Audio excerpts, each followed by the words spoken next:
Cette rencontre d'échange sur la gouvernance des ressources minérales a réuni l'État, les compagnies, les religieux et la société civile.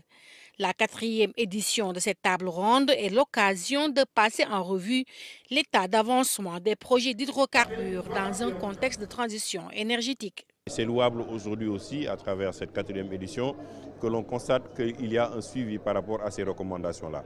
Nous entrons en plein pied dans l'exploitation de nos ressources pétrolières et gazières en 2023.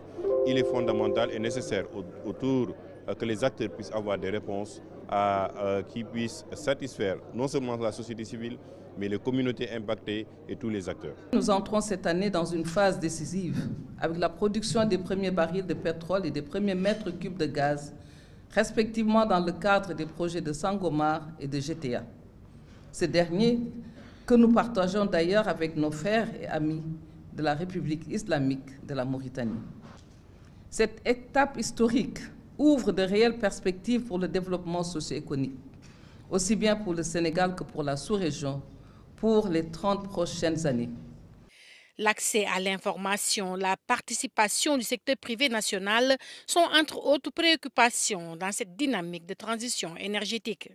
C'est maintenant qu'il faut investir. C'est pourquoi on a pris la loi sur le contenu local où une bonne partie est réservée au secteur privé national. Toutefois, il faut accompagner ce secteur privé national-là. Vous savez, pour le secteur privé, ce qui est plus important, c'est l'accès au financement et pouvoir capter ces marchés-là.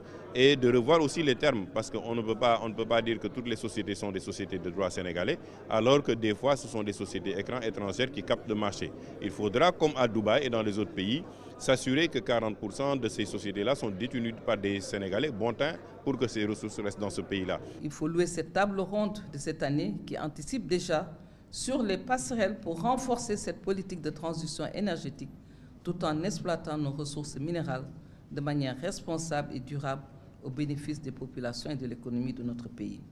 Quelle stratégie pour construire les passerelles de la transition énergétique autour de l'exploitation pétro-gazière au Sénégal? C'est le thème de cette quatrième table ronde de l'OCDEA, l'Observatoire de suivi des indicateurs de développement économique en Afrique.